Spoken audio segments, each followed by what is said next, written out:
Hello everyone, my name is Sapir Cohen. I was 55 days in the captivity, and my story begins 6 months before the captivity. I felt that something very bad will happen to me, and I didn't know why I feel like that, because all my life was perfect. During the time, I felt that maybe I have a very bad illness in my body and I just need to discover it. So I decided to go to many doctors and I did many tests. One of the doctors told me, yes, you're right, you have a virus in your body, but this virus is not dangerous as your feelings. I say, no, I don't believe him, because my feelings were so strong and so bad. And for the first time in my life, I decided to pray. I was looking for a prayer for complete recovery. And one day a prayer appeared in my Instagram. It was a chapter in Tehillim, and they wrote there that if you read it for 30 days, you will be healthy and miracles will happen to you. So I'm saying it's crazy, this is exactly what I want. From that day, I say this chapter every day, 30 days. And the last day was the October 7th. After 2 weeks, I remember the whole prayer. And it's very surprised me because I canceled the law school because I couldn't remember the laws. And now I remember even words that it's very complicated, that I don't understand their meaning. On the last week, kidnapping week, it was the first time that I say this prayer and I notice to the words that I'm saying. And the prayer is not related to medicine, it's related to war. And God saved me from the enemies, and even the word Hamas appeared there. And I say to myself, why I pray this? It's not what I wanted. From which war I praying to be saved? On October 7, I understood the meaning of this prayer. Me and my boyfriend Sasha, this is Sasha, we plan to go to kibbutz Nir Oz to celebrate Simchat Torah with his parents. And in that weekend, Sasha doesn't want to go. And it was very strange because all the time he told me, Sapir, when I say to my parents that I come, I never cancel because it may hurt my mother. But in that weekend, he say, Sapir, I don't want to go and I don't know why. Unfortunately, I convinced him and we arrived to the kibbutz. On Saturday, I woke up at 6 in the morning because I heard the bombs. It was like a rain of rockets, like boom, boom, boom, boom. And we were in a guest room with no shelter there. We couldn't find even 20 seconds of silence to run to the parents' house to enter to the shelter. And I'm saying, Sasha, what we can do now? I can't wait here to explode. So I'm saying maybe we can lying down near the wall. It feels more safe. And we're lying down maybe an hour of rockets. After an hour, we got a message from his mother. And the message is, there are terrorists in kibbutz Be'eri. Kibbutz Be'eri is 10 minutes from Nir Oz. Sasha entered to Ynet, and we saw an article. Terrorists are slaughtering us and the army doesn't come. When I saw that, I was very, very scared. And after 2 minutes maybe, we got another message. Sasha looked at his phone and turned it around. And I'm told him, Sasha, what a message. I knew what a message, but I didn't want to believe. So I asked him, tell me. And he said, no matter what, just be quiet. In that moment, I took a blanket, I just put it over myself. I didn't want to see anything. And we hide under the bed because there is no place to hide. And then I heard Allahu Akbar. I heard maybe hundreds of terrorists come inside the kibbutz, and I heard things explode, and the screams of the terrorists, the screams of the people that killed by the savages. And it's heard like they go home by home and shooting everywhere, everyone, and we just wait to our turn. And they come close and close to us, and I was terrified. All my body was water. I was shaking, and I say the prayer again and again and again. And when I say it, I felt deep inside of me, I felt peace, and I didn't understand how can I feel it in this situation. Finally, they come to our house and they show the door. They come inside, they just took everything and broke everything. And then I heard Sasha screams. They took me from the blanket, maybe 10 terrorists, and they took us separately. When I go outside, I saw Sasha with the knees on the floor with the hands over his head and bleeding face. They beat him. And they put me on a bike with 2 terrorists and take me to Gaza. When I came inside Gaza, I was maybe 1 month in houses and 1 month in tunnels in hard conditions.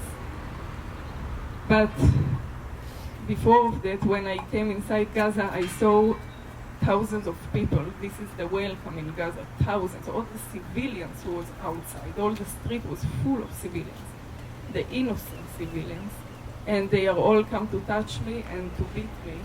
And they beat me very strong that I need to put the hands over my head and I'm saying, God, please save me. I don't want to die here. And finally, the 2 terrorists, they saved me because the main goal in most of the cases is to take you alive. And in Gaza, it was hard days. Yes, 1 month in house, 1 month in tunnels. But I felt miracles, and I think that one of the biggest miracles is that I understood that I'm supposed to be in this place. I was with another hostage, a young girl, 16 years old. I met her on the first day, and when I saw her, she was terrified and she was crying. And when I saw her, I just say to myself that I don't need more than it to understand that I need to be in this place. And when I decided to take this responsibility, I felt so powerful that I could take every bad moment and make it to a funny moment. And I remember that one time she told me, Sapir, I'm very hungry, and the terrorists, they don't want to give me food. What we can do? And I'm saying, you know what? It's no problem. Now we have a mission, and you need to be my guard. I saw there a room with all the bread there, and I'm saying, you know, you my guard. I go there, I take the pita, put it under the clothes. We go to this room, sit, eat quickly. If the terrorists come, just do sport and hide the food. And she said, okay, you know what, I want to be your guard.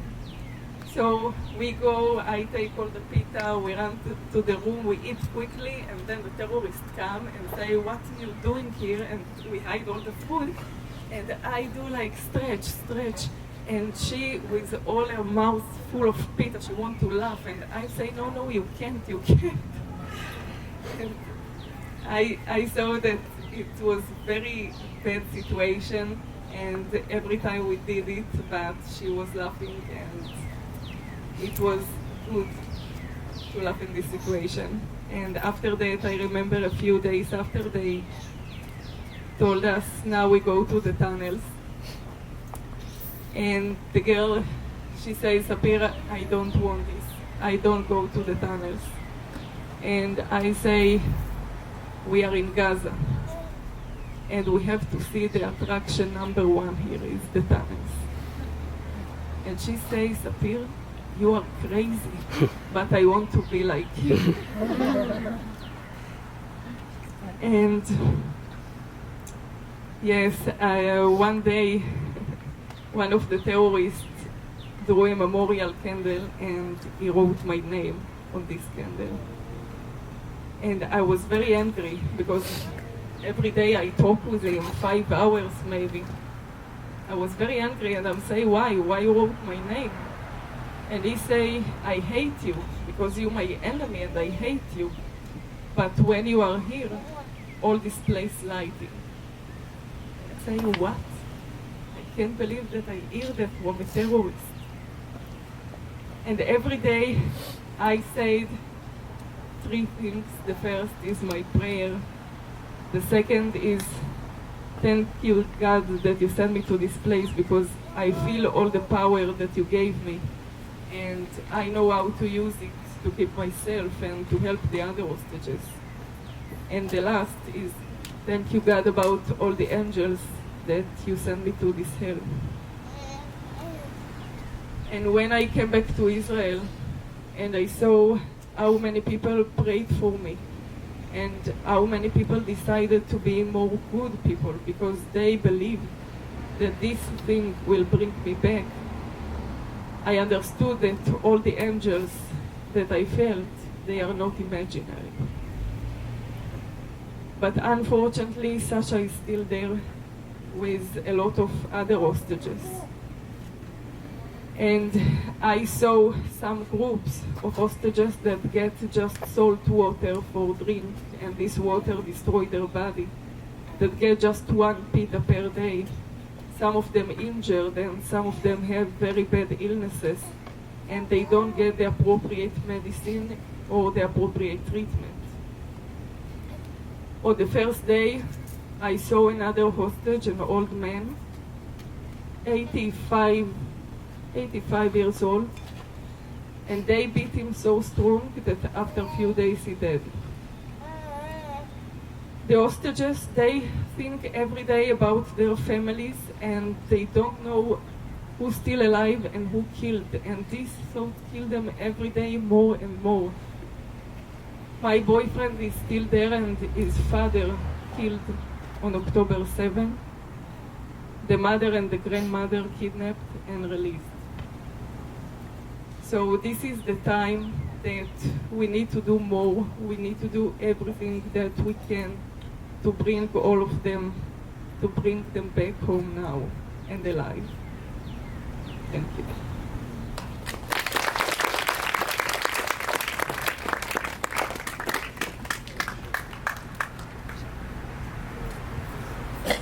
If you have questions, you can ask. Sapir is very comfortable, and no one should feel uncomfortable asking a question. It's okay. If she doesn't want to answer, she won't. It's fine. Yeah.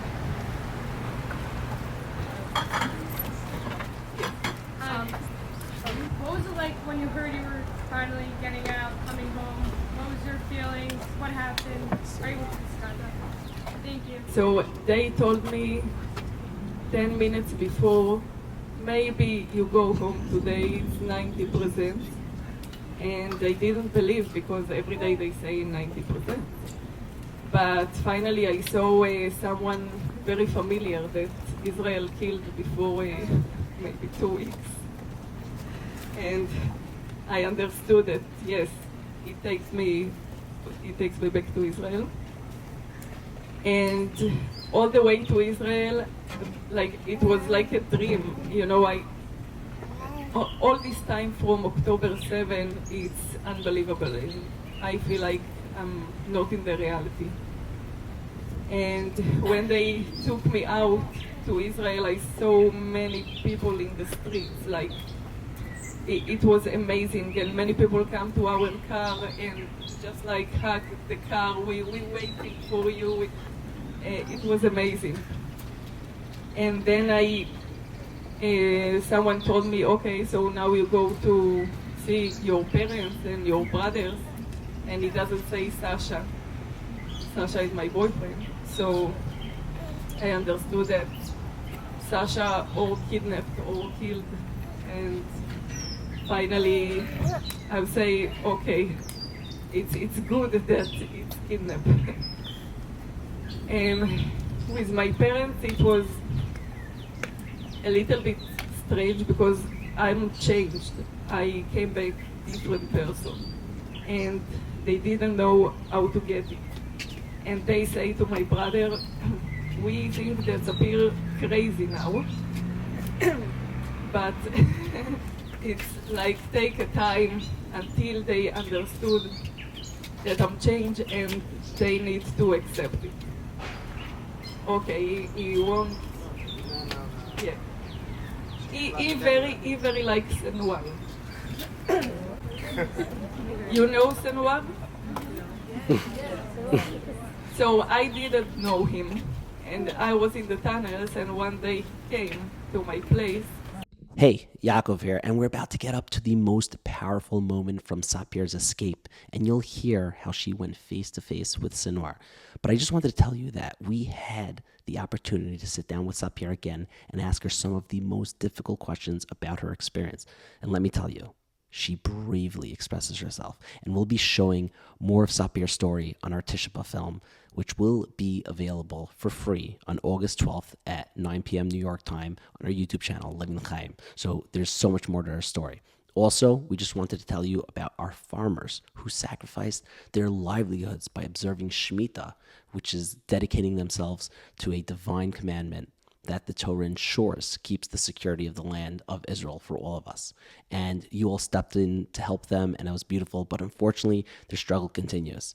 October 7th changed it all for them. Farms were destroyed, foreign workers fled from the country, and now many are struggling to get back on their feet. And without sufficient support, they can't sustain their fields, which is threatening our food supply and, of course, the security of our borders. By standing alongside them, we enable these dedicated individuals to continue their essential work of feeding and protecting our nation. The loss of farmland from Jewish hands poses a critical threat to our security and borders. When you travel through Israel, through Eretz Israel, you deserve the assurance that you are driving within a safe, secure borders. Our farmers play a vital role in safeguarding our land and ensuring its integrity. Each year, more and more farmlands slip away from Jewish ownership. This is not just an agriculture crisis. It is a matter of safety and security of our borders, as well as preserving our heritage and maintaining our deep connection to our holy land. Supporting our farmers means keeping the land in our hands and maintaining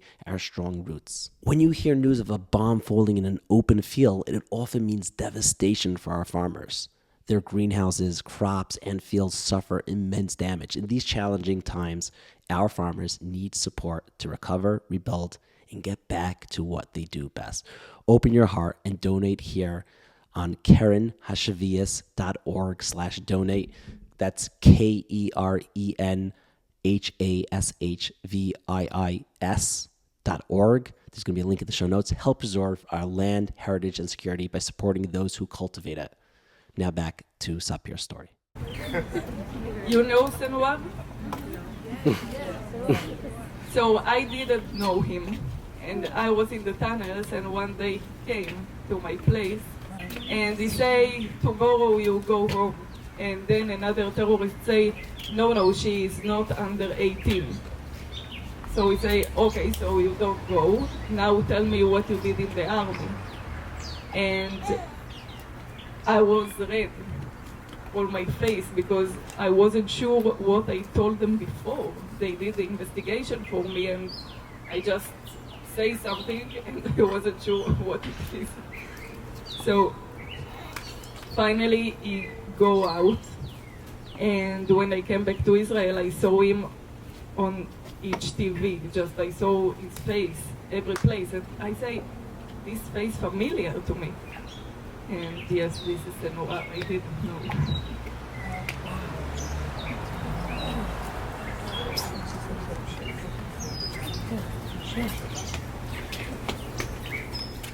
When the a terrorist broke our door, say, God, I will keep Shabbat, I will keep Shabbat.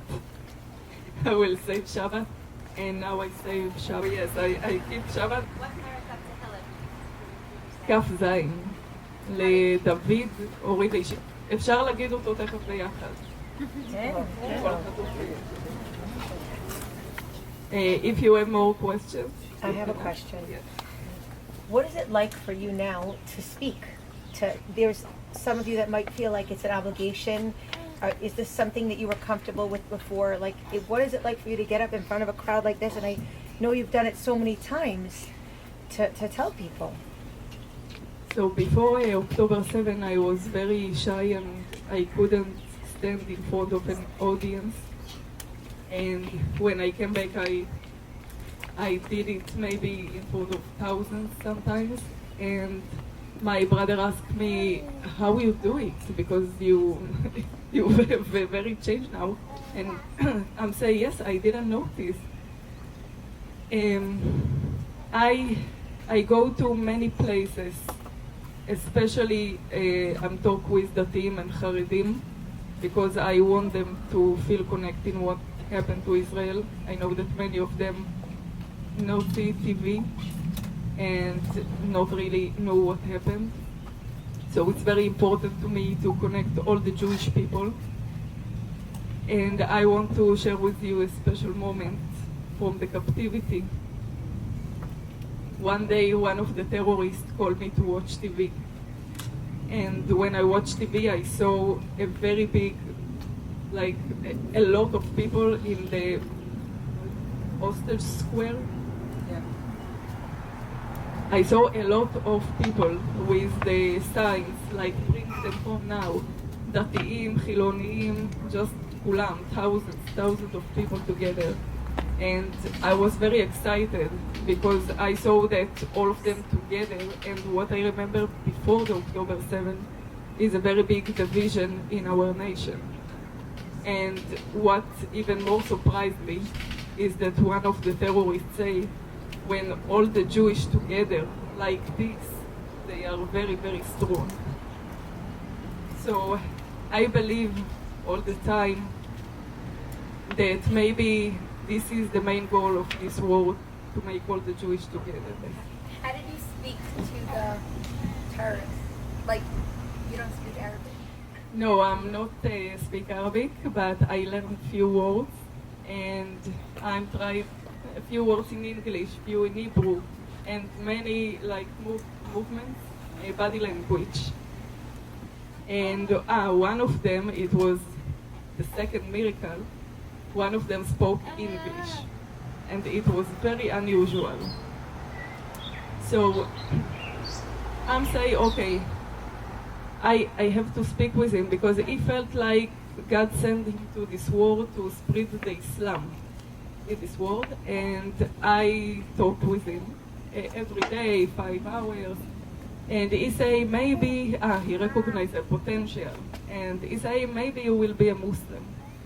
And I'm saying, why? To be Muslim is good, the Islam is good thing. And he say, yes, he's very humanity. Yes, you can see the October 7. And I'm saying, you know what? Okay, so tell me about the Islam. If it's good, maybe one day, who knows? And I asked him about the Quran, about the hostages treatment. And he say, you know, there is very special law in the Quran. If I eat, I need to give you it too. And I'm saying yes, because I didn't know that you know this law, and all the other terrorists, they don't know this law. And the day after, I saw him eat, and I didn't. So I'm saying, in the Quran, it's 50-50. He say, no, not exactly. So I go and I say, you know what, I don't want to be a Muslim. Because one day it's one law, another day different. And he say, okay, you know what, come. And he give me the food. So every day I try to do something different to get the food. Yes, but especially body language with all the other terrorists. Once you were released, what was it like being back home? like settling in? Yeah, so I was a software engineering, and I worked 2 years in that. Now I didn't come back to the work, and I can't. So I feel that I have to change all my life, and I need to do now something different, maybe to work with people. But it's very hard. It's like to start new life, and I don't really know what the direction. But right now what I do is just go from place to place and talk and meet a lot of Jewish communities and wait for Sasha and all the other hostages.